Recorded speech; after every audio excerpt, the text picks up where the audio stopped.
Welcome to the deep dive. Today, we're diving into, well, one of the really big hurdles with these amazing large language models, or LLMs, the ones changing everything. They're incredibly powerful, yeah, but they're also just huge. So the question is, how do we get these giants running faster, maybe on your phone, or even just make them more efficient in those massive data centers? And that's our mission today. We're unpacking any4. It's a really new, learned 4-bit way of representing numbers inside LLMs, developed by Mustafa El-Houshi and Jeff Johnson over at any4. We're digging into their research paper, 257.04610v1.pdf, to see how any4 gives us this shortcut to faster, accurate LLMs. And the kicker, it does this by changing how weights are compressed, but without needing all that complicated pre-processing stuff.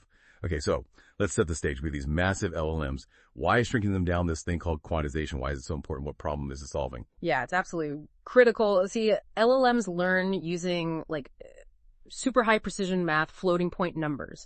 But when you actually run the model that's inference, you need smaller numbers, smaller parameters. Think about it. If you're running models in a giant data center, smaller models mean you can pack more compute power in, focus on the math throughput, not just memory limits. Okay, yeah. And if you want that cool AI feature on your phone, smaller models mean better battery life, faster responses, meeting those device limits, So the real challenge is, how do you shrink these weights down? It's lossy compression, meaning you do lose some info. How do you do that while keeping the model accurate? Especially tricky because the numbers inside these models, the weights, they have all sorts of different scales, weird outliers. It's not straightforward. Like shrinking a photo perfectly without blur. Right. Lossy, but hopefully not too lossy. So, okay, before any4 arrived on the scene, what were people doing for this 4-bit compression? What were the main approaches? Well, the simplest one was uniform integer quantization. We just call it NP4. Imagine just dividing the number line into evenly spaced bins. It's simple. 0 is usually one of the points, which is good, and hardware can handle it easily. Seems logical. Yeah, but the problem is neural network weights, they aren't uniformly distributed. They tend to cluster around 0, like a bell curve, but with sort of fatter tails. So in T, it's kind of a mismatch. You end up needing more bits than you'd ideally want just to maintain accuracy, which wastes memory, like using a ruler for a curve, as you said. Okay, so NT4 is simple, but maybe not the best fit. What else? Then you had floating point quantization, FP4. This was a bit better. The points it maps values to aren't evenly spaced. The spacing changes. It's geometric between the exponents, but linear within an exponent range. This fits those bell curve-like distributions a bit better, sampling the common smaller values more densely. So it concentrates the precision where it's needed most. Kind of, yeah. And you're hearing more about FP4 now because new hardware, like NVIDIA's B100, actually has dedicated support for it. Gotcha. Any other major ones? Definitely. There was normal float 4, or NF4. This one really went for it, trying to make the quantization points exactly match a perfect Gaussian distribution. The values are fixed, figured out beforehand. It's asymmetric, actually. One of the 16 possible values is reserved just for 0. And NF4 generally gave better accuracy, especially if the matrix had quite a few zeros already, what we call partially sparse. And you mentioned a variant. Right. Abnormal float 4, or AFMER4, it was basically a tweak on NF4. It adjusted that fixed Gaussian distribution based on how you grouped the weights together for quantization. The idea was to better represent the values that were closer to the average, the mean, within each group. Okay, that makes sense. These are different ways to define the 4-bit numbers, but you also mentioned helper techniques, things done alongside these formats. Exactly. These are sort of orthogonal strategies. Two big ones are grouped quantization and preprocessing. Group quantization is pretty common. Instead of quantizing the whole huge matrix at once, you break it into smaller groups of numbers, maybe 32 or 128 or 256 values together. You quantize each group separately. This helps accuracy because the little bit of extra info you store for scaling, the metadata, its cost, gets spread out over the whole group. Amortizing the overhead. Precisely. And then there's preprocessing. Techniques like AWQ or GPTQ, these actually change the model's weights or activations before you quantize them. The goal is to make the weights easier to quantize without losing accuracy. It's like prepping the data before you compress it. Right. And these can be combined with NT4 or FP4 or F4. Often, yes. They tackle different parts of the problem. Okay. So that's the landscape. NT4, FT4, NF4, F4, plus grouping and preprocessing. Now, NTD4. This sounds like a whole different way of thinking. What's the big idea here? What makes it stand out? You nailed it. It is different. The core idea, the real breakthrough with any4, is adaptability. Instead of forcing the weights into a predefined format like NT4 or even a fixed distribution like NF4, any4 learns the best possible numeric representation directly from the data it sees. Learns it? How? It's a concept borrowed from signal processing, actually, but applying it here is the neat part. It looks at the actual weights in the model and figures out the optimal 4-bit language for them. It's like, instead of giving everyone the same dictionary, any4 lets each part of the model write its own custom dictionary. Okay, whoa. How does that work mechanically? So for each row in a weight matrix, and this is key, it's per row, any4 runs a clustering algorithm, something like k-means or maybe a neural network approach. Each row ends up with its own unique 4-bit code. But that code isn't the value itself, it's an index. An index? Into what? Into a small per row lookup table, or LUT. Think of it as a codebook specific to that row. That LUT contains 16 arbitrary floating point values. The 4-bit index just tells you which of those 16 values to use. So every single row gets its own custom set of 16 values. That sounds complex, but incredibly flexible. It is, and that's the beauty. Because it's tailored to the specific values in that row, it can represent them much more accurately. And you said earlier it does this without the preprocessing steps like AWQ or GPTQ. Exactly. That's a huge advantage. No need to modify the weights or activations beforehand, yet it achieves accuracy that's often better than the other 4-bit formats, and it's competitive even with those methods that do use preprocessing. Wow. Okay, but surely having a separate lookup table for every single row must add a lot of memory overhead. You'd think so, but it's surprisingly minimal. Let's say you have a typical matrix column size, maybe 40096. That LUT is just 16 floating point numbers per row. It works out to something tiny, like 0.0625 extra bits per weight in the matrix. Super small. Huh. That's way less than I expected. Yeah. And when you combine it with grouped quantization, which you usually do, say group size 128, then any4 ends up being around 4.3125 bits per weight. Standard in NA4 with the same grouping is about 4.25 bits. So NA4 is only marginally larger for potentially much better accuracy. Okay, that's impressive. Very efficient. But let's get into the weeds a bit. How does it actually learn these custom LUTs for each row? What's the optimization process? Right, the secret sauce. The main goal isn't just minimizing the difference between the original weight and the quantized one, it's smarter. It tries to find the set of 16 LUT values for each row that minimizes the error in the final output of the model. It optimizes for what actually matters. Performance. Optimizing the end result, not just the intermediate step. Clever. Exactly, and they use this iterative process kind of like the k-means clustering algorithm. It alternates between two steps. First, initialization. You just start with some random guess for the 16 LUT values for each row. Then, the E step, or cluster assignment, you look at the current LUT values for a row.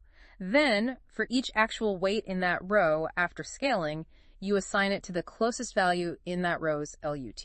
So grouping the weights based on the current LUT guesses. Yep. Then comes the M step, the update step. Now that all the weights are assigned to one of the 16 clusters or LUT entries, you recalculate the best value for each LUT entry. And here's another clever bit. It's not just a simple average of the weights assigned to that cluster. Oh. It's a weighted average.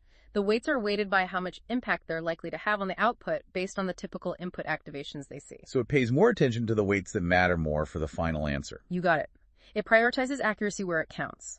This assign and update process repeats until the LUT values settle down, until they converge. That's really elegant. It's sort of self-tuning process for each row. Yeah. Now, you mentioned calibration data earlier. What was the surprising thing there? Yes. This was one of the most fascinating bits in the paper, honestly. They found that any4 could be calibrated, meaning learn these LUTs effectively using just a single, small, but very diverse data sample. A single sample, not like gigabytes of text. No. The example they use had bits of fiction, news articles, code snippets, math problems, general facts. Just a curated mix. And get this single tiny sample actually outperformed huge standard data sets like C4 or Wikitext2 when they tested it in ablation studies. Wait, seriously, one good sample beat massive data sets. Seriously, fewer tokens, better results for calibration. It really makes you question the whole just throw more data at it approach, doesn't it? Maybe diversity and quality trump sheer size for this specific task. That's mind-blowing. Really challenges some assumptions. Okay, so any4 learns smartly, needs less data. Fantastic for accuracy. But what about speed? You need fast inference. That's where tinygemm fits in. Exactly. any4's cleverness needs a fast engine. tinygemm is that engine. It's an open source library for matrix multiplication. GAMM stands for General Matrix Multiply, and it was developed alongside any4. It's specifically optimized for running LLMs super fast at small batch sizes, like batch size 1 up to maybe 16. Think chatbots, interactive uses, and it targets NVIDIA GPUs, Ampere generation, and newer. Okay, and what's its special trick for speed? The key insight is how it handles data movement, especially for those small batches where you're often limited by memory speed, not just raw calculation power.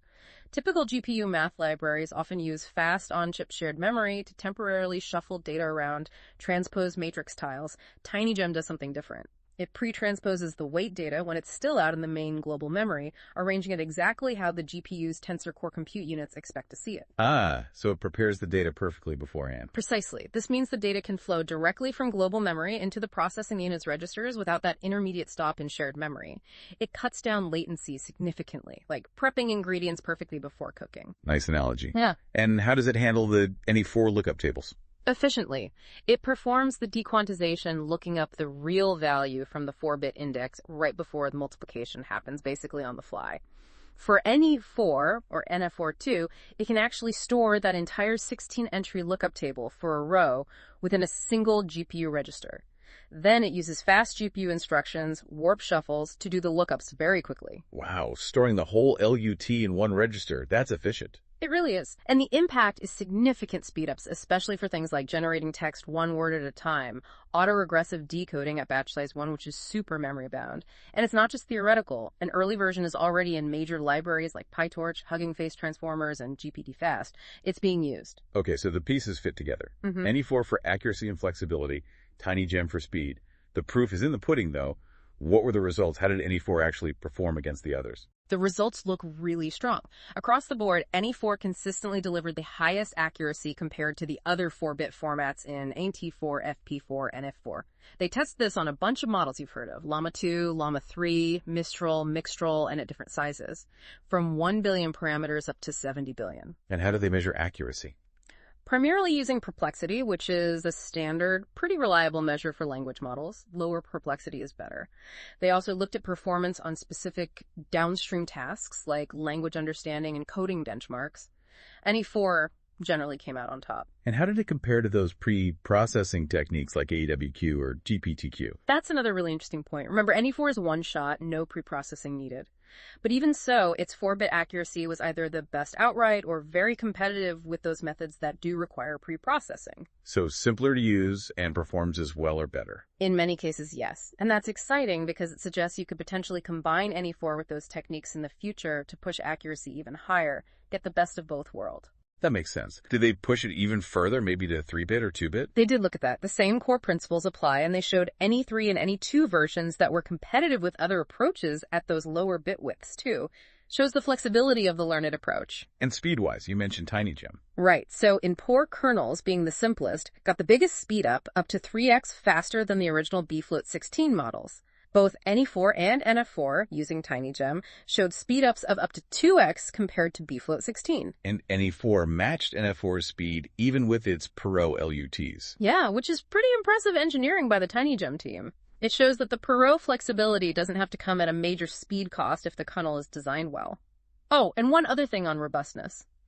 They tested how accuracy changed with really large group sizes and grouped quantization, like grouping 1024 values. any4's performance degraded only slightly, but FP4 and NF4, their accuracy dropped off much more significantly at that large group size, so any4 seems more stable across different grouping strategies. Fascinating. Okay, so wrapping this up, we've really seen how any4 way represents a pretty significant step forward in LLM quantization. By actually learning the best number system for each part of the model, row by row, and pairing that with the tinygemm library for speed, it's hitting this sweet spot of high accuracy and good performance without needing that complex preprocessing. And leaves us with a really provocative thought stemming from that calibration data finding. If just one really well-chosen diverse data sample can be better for tuning these models than enormous data sets, what does that really tell us about what these models need to learn, about the actual essence of the information required? And maybe, how should that change how we think about training data, fine-tuning, and just building these incredibly powerful AI systems in the future? Something to definitely mull over.